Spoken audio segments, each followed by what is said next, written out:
Hola, muy buenos días y bienvenidos al proyecto IPG Pathshala de español.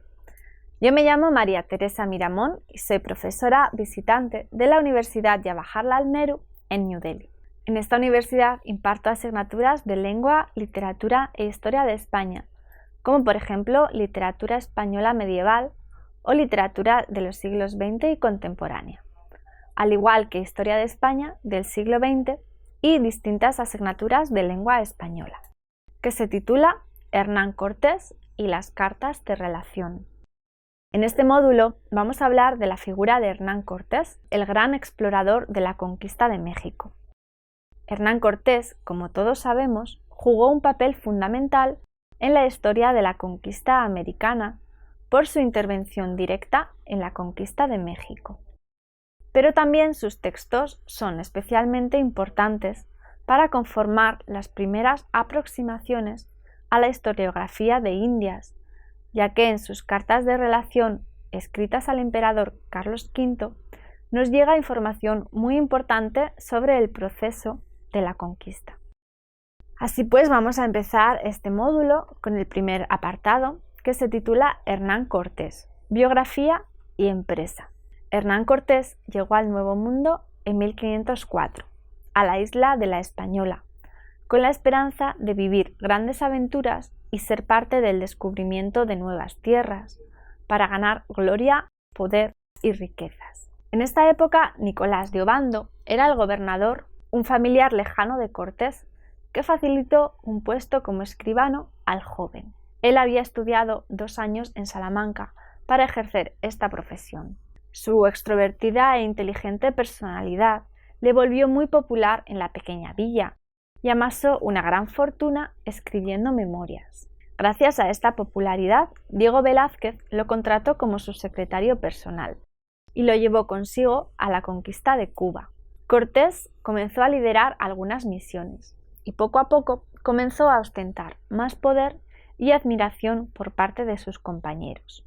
Tanto así que decidiría por su cuenta partir con una tripulación de 11 naves y emprender rumbo al Yucatán para comenzar la conquista azteca. Pero no fue Hernán Cortés quien descubrió estas tierras, sino Fernández de Córdoba, que por un error de navegación acabó en la península del Yucatán y tuvo un encuentro muy desagradable con los nativos, que acabaron con gran parte de su tripulación. Así pues, el capitán regresó a Cuba para informar a su superior, Diego Velázquez, de su descubrimiento y advertirles de que los indígenas que allí vivían eran más belicosos y tenían una civilización bastante superior a las que habían descubierto previamente en el Caribe. Mientras tanto, por su parte, los aztecas deliberaban sobre lo que tenían que hacer, muy confundidos. Una leyenda religiosa les hablaba del dios Quetzalcóatl, una serpiente emplumada que representaba a la sabiduría eterna. Se dice que este dios les había visitado siglos atrás, pero que se había marchado a causa de que sus súbditos no practicaban una actitud bondadosa como él quería. Una profecía que él mismo dictó decía que regresaría, y la cuestión es que el año de la profecía coincidía con la llegada de los blancos españoles, así como la descripción del dios blanco, con barbas, con armas de las que emanan fuego, etc. Así pues, el emperador Moctezuma, lleno de miedo por ofender a un dios, esperó la vuelta de los españoles para ofrecerles presentes y riquezas. Esto, como se puede suponer, lejos de calmar a los invasores, los incitó a continuar con la invasión. Diego Velázquez, a pesar de que ya no confiaba en su anterior amigo Hernán Cortés, estaba preparando una tripulación y 11 barcos para partir hacia la conquista. Velázquez necesitaba el dinero de Cortés, pero la popularidad y las ansias de poder de Hernán Cortés, que tenía una gran habilidad para atraer la atención y el apoyo de sus hombres, hicieron que Velázquez desconfiara más y más, hasta que desautorizó la partida de su antes amigo. Esta orden llegó demasiado tarde, y Cortés mandó ultimar los preparativos y partió por su cuenta a tierras mexicanas. A su llegada a las costas del Yucatán, se encontraron con un español que había naufragado 8 años atrás, Jerónimo de Aguilar, que había aprendido la lengua maya sirviendo a un cacique local. Sería de gran ayuda en el futuro, y al principio de su llegada los españoles encontraron una gran oposición. Unos 12.000 indios se enfrentaron a ellos, pero los hombres de Cortés lograron matar a más de 800 indios y los caciques se rindieron, ofreciéndoles presentes, comida y mujeres. Una de ellas era una princesa azteca de 17 años que hablaba a la perfección la lengua náhuatl de los aztecas. Esta princesa se conocía como la Malinche, la princesa azteca que traduce la lengua a Hernán Cortés, y podemos ver una imagen a continuación. Hernán Cortés no se conformó con esta victoria. Él quería llegar hasta el mismo Moctezuma, el cual seguía pensando en los invasores como el dios Quetzalcóatl y seguía cubriéndolos de presentes. Aún así, sabía que podían acusarle de traición a la corona, ya que había partido por su cuenta hacia Yucatán sin permiso de su superior, Diego Velázquez. Por eso decidió escribirle al emperador Carlos V, reportándole con sumo detalle todos sus progresos. Sus cartas se tradujeron a varios idiomas y fueron leídas en toda Europa, aumentando notablemente su fama y el interés por el Nuevo Mundo. Además, creó una nueva villa, haciendo que sus hombres lo nombraran capitán de armas, y así tener poder legal en la empresa mexicana. Y vamos a hablar de las cartas de relación de Hernán Cortés. Hernán Cortés escribió 5 cartas de relación dirigidas al emperador Carlos V, explicando en ellas el proceso de la conquista de México. Vamos a comenzar por la primera carta de relación del 10 de julio de 1519, que se titula, comienza diciendo: Carta de la Justicia y Regimiento de la rica villa de la Veracruz a la reina Doña Juana y al emperador Carlos V, su hijo. Esta carta, como su título indica, va dedicada a la reina Doña Juana y a su hijo, el emperador Carlos V. Lamentablemente, la carta original se perdió y fue transcrita por el Cabildo, es decir, un grupo de vecinos que regía la ciudad de Veracruz, ciudad fundada por Hernán Cortés en la costa del Golfo de México. Esta primera carta de relación es la más breve de las 5 cartas y describe las nuevas tierras y sus plantas, y también hace especial hincapié en la necesidad de crear la villa de Veracruz y el nombramiento de Hernán Cortés por sus soldados como capitán general y de justicia mayor. Este título daba valor y credibilidad a la empresa que el explorador estaba liderando. Además de esto, solicitan al rey que no otorgue el título de gobernador a Diego Velázquez de Cuéllar, afirmando que no merece dichos honores. Vamos a verlo en el siguiente fragmento. Diego Velázquez, teniente de almirante de la isla de Cuba, envió el dicho año a suplicar a los padres gobernadores que residían en la isla española que le diesen licencia para armar ciertas naos que quería, según costumbre de aquellas partes, enviar a su costa a una tierra que él decía que había descubierto hacia la parte occidental de la dicha isla de Cuba, para saber y bojar la dicha tierra y para traer indios cautivos de ella, de que se pudiesen servir en la isla de Cuba para rescatar en ella oro y las otras cosas que hubiesen, pagando el quinto de todo ello a sus altezas, según la orden y costumbre que en aquello había, lo cual los dichos padres gobernadores le concedieron y dieron licencias, y así afirmó 3 navíos, un bergantín, y envió por capitán de ellos a un pariente suyo que se decía Juan de Grijalva, mandándole que rescatase todo el más oro que pudiese. Y es de saber que los primeros descubridores de la dicha tierra fueron otros, y no el dicho Diego Velázquez, según adelante aparecerá, los cuales, no sabiendo lo que se decían, la intitularon y llamaron Yucatán. La primera mitad de la carta, pues, es una apelación al emperador Carlos V para solicitar el rechazo del título de Diego Velázquez como gobernador, dándole para ello una serie de razones y describiéndole de los primeros descubrimientos realizados en 1517. También, en otro punto de esta misma carta, hacen una comparación hiperbólica entre España y las nuevas tierras encontradas, denominando a este nuevo territorio la Nueva España.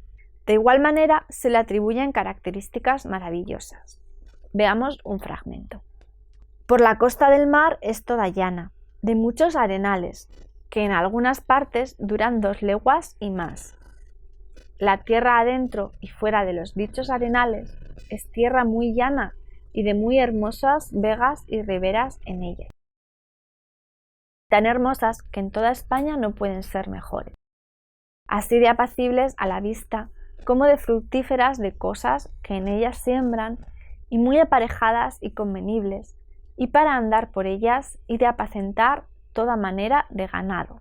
Hay en esta tierra todo género de caza y animales y aves, conforme a los de nuestra naturaleza, así como ciervos, corzos, gamos, lobos, zorros, perdices, palomas, tórtolas de 2 o 3 maneras, codornices, liebres, conejos, de manera que animales no hay diferencia de esta tierra a España, y hay leones y tigres. También en esta carta se describen los sacrificios humanos llevados a cabo por la sociedad azteca, y se tiene en cuenta de esta manera el interés religioso de la conquista, ya que Cortés da a entender que los indios de esta zona deberían ser bautizados e iniciados en la fe católica.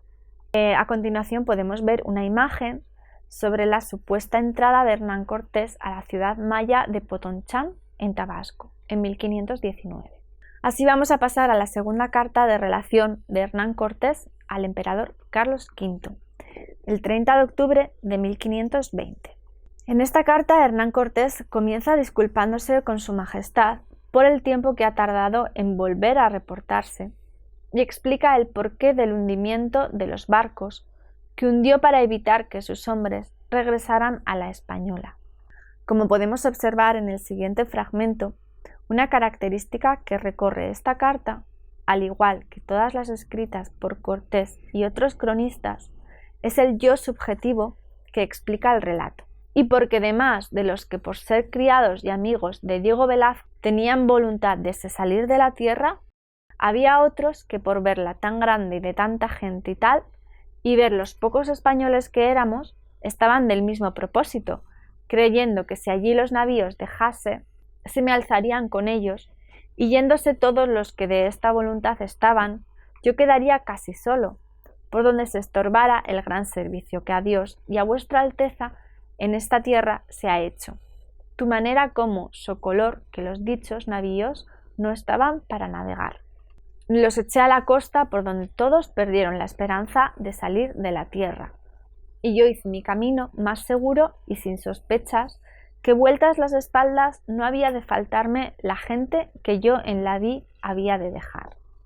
Cortés no solo justifica sus acciones, sino que también da una extensa explicación de los hechos acontecidos desde su llegada, las alianzas establecidas y los nuevos lugares que ha visitado, junto a su tripulación.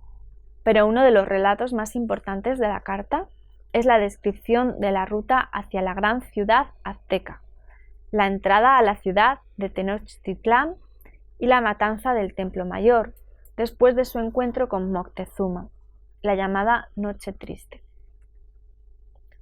Podemos ver una imagen del encuentro de Hernán Cortés con Moctezuma.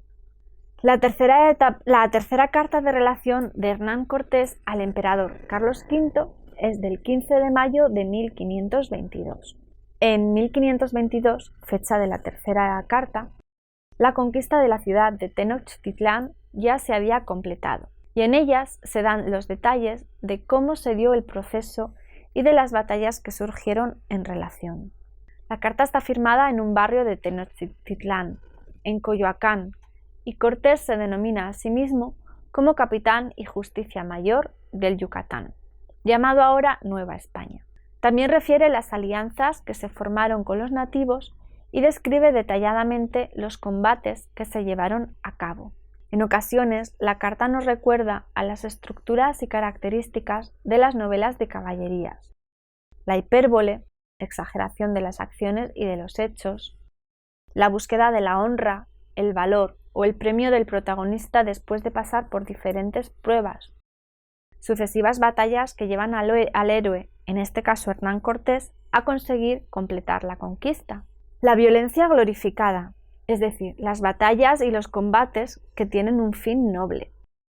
Una geografía fantástica, que son las nuevas tierras presentadas de forma hiperbólica y fantástica, alejadas de la realidad, entre otras características que se pueden atribuir a su narración.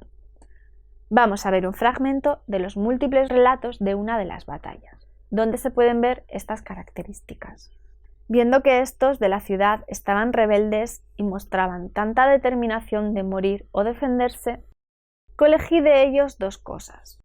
Una, que habíamos de haber poca o ninguna riqueza que nos había tomado, y otra, que daban ocasión y nos forzaban a que totalmente los destruyésemos. Y de esta postrera tenía más sentimiento y me pesaba en el alma, y pensaba qué forma tenía para atemorizarlos de manera que viniesen en conocimiento de su yerro y del daño que podían recibir de nosotros, y no hacía sino quemarles y derrocarles las torres de sus ídolos y sus casas. Y porque lo sintiesen más, este día hice poner fuego a estas grandes de la plaza, a estas casas grandes de la plaza, donde la otra vez que nos echaron de la ciudad, los españoles y yo estábamos aposentados, que eran tan grandes que un príncipe con más de 600 personas de su casa y servicio se podría aposentar en ellas. Y otras que estaban junto a ellas, que aunque algo menores, eran mucho más frescas y gentiles. Y tenía en ellas, Mutezuma, todos los linajes de aves que en estas partes había, y aunque a mí me pesó mucho aquello, porque a ellos les pesaba mucho más, determiné quemarlas, de lo que a los enemigos mostraron harto pesar, y también los otros sus aliados de las ciudades de la laguna, porque estos ni los otros nunca pensaron que nuestra fuerza bastara a entrarles tanto en la ciudad, y esto les puso harto desmayo. Está hablando en este fragmento de la decisión de inhabilitar las ciudades que rodeaban a Tenochtitlán para que de esta manera la ciudad se rindiese antes. Aquí vemos un ejemplo de cómo Cortés ordenó quemar ciertas casas de la ciudad para tomar una de estas ciudades. Además, vemos el grado de detalle con la que Cortés describe sus batallas. En esta tercera carta, el conquistador también habla de los primeros casos de epidemias que se dieron en esta zona, que llevaron a la muerte al hermano de Moctezuma, entre otros. Pero el momento clave de esta narración es la entrada en la ciudad de Tenochtitlán, Tlatelolco. Pasamos a la cuarta carta de relación de Hernán Cortés al emperador Carlos V, del 15 de octubre de 1524. Firmada en Tenochtitlán, esta carta cuenta el resto de las campañas llevadas a cabo después de la toma de la gran ciudad, con el objetivo de una gran expansión territorial. También relata la campaña de la expedición de Guatemala, dirigida por Pedro de Alvarado, y la expedición de Cristóbal de Olid para buscar un lugar por el que pasar hacia las islas Molucas. En este punto, Cortés muestra su sospecha de que Cristóbal de Olid es un traidor, y así se lo hace saber al emperador, desprestigiando nuevamente, de paso, a su enemigo Diego Velázquez. Digo esto porque habrá 2 días que Gonzalo de Salazar, factor de vuestra Alteza, llegó al puerto de San Juan de esta Nueva España, del cual he sabido que en la isla de Cuba, por donde pasó, le dijeron que Diego Velázquez, teniente de almirante de aquella, había tenido formas con el capitán Cristóbal de Olid, que yo envié a poblar las Ibueras en nombre de vuestra Majestad, y que se habían concertado con que se alzaría con la tierra por el dicho Diego Velázquez, aunque por ser el caso tan feo y tan en deservicio de vuestra Majestad, yo no lo puedo creer, aunque por otra parte lo creo, conociendo las mañas que el dicho Diego Velázquez siempre ha querido tener para dañarme y estorbar que no sirva, porque cuando otra cosa no puede hacer, trabaja que no pase gente en estas partes, y como manda aquella isla, prende a los que van de acá por allí, pasan y les hace muchas opresiones y tómales mucho de lo que llevan y después hace probanzas con ellos porque los dé libres y por verse libres de él hacen y dicen todo lo que quieren. Yo me informaré de la verdad y si hallo ser así, pienso enviar por el dicho Diego Velázquez y prenderle preso, enviarle a vuestra majestad, porque cortando la raíz de todos los males, que es este hombre, todas las otras ramas se secarán y yo podré más libremente efectuar mis servicios comenzados y los que pienso comenzar. Otro de los puntos importantes que se trata en esta carta es el tema de la evangelización. Cortés indica que todavía no ha llegado ninguna orden a evangelizar y pide a su majestad que envíen frailes dominicos y franciscanos para comenzar las tareas. Y ya por último pasamos a la quinta y última carta de relación de Hernán Cortés al emperador Carlos V, del 3 de septiembre de 1526. Por último, en esta quinta carta, Cortés confirma la traición del capitán Cristóbal de Olid en su expedición hacia Honduras, así como su propia expedición hacia el territorio, para atajar la conspiración y la rebelión. En este viaje el conquistador sufrió muchas penas, las cuales narra con todo detalle en la carta. Además de esto, en su ausencia en la capital mexicana, se produce un motín, llegando noticias a la corte de que el propio Hernán Cortés había cometido traición. Así pues, en la última parte de la carta, Cortés hace una defensa de su propia persona, justificándose ante las calumnias de sus enemigos. En este módulo hemos hecho un aproximamiento a la figura del conquistador Hernán Cortés y a sus cartas de relación. Hernán Cortés, como todos sabemos, jugó un papel fundamental en la historia de la conquista americana por su intervención directa en la conquista de México, pero también sus textos son especialmente importantes para conformar las primeras aproximaciones a la historiografía de Indias, ya que en sus cartas de relación escritas al emperador Carlos V nos llega información muy importante sobre el proceso de la conquista. Y así termina el módulo 5 dedicado a Hernán Cortés. Muchas gracias por escucharnos.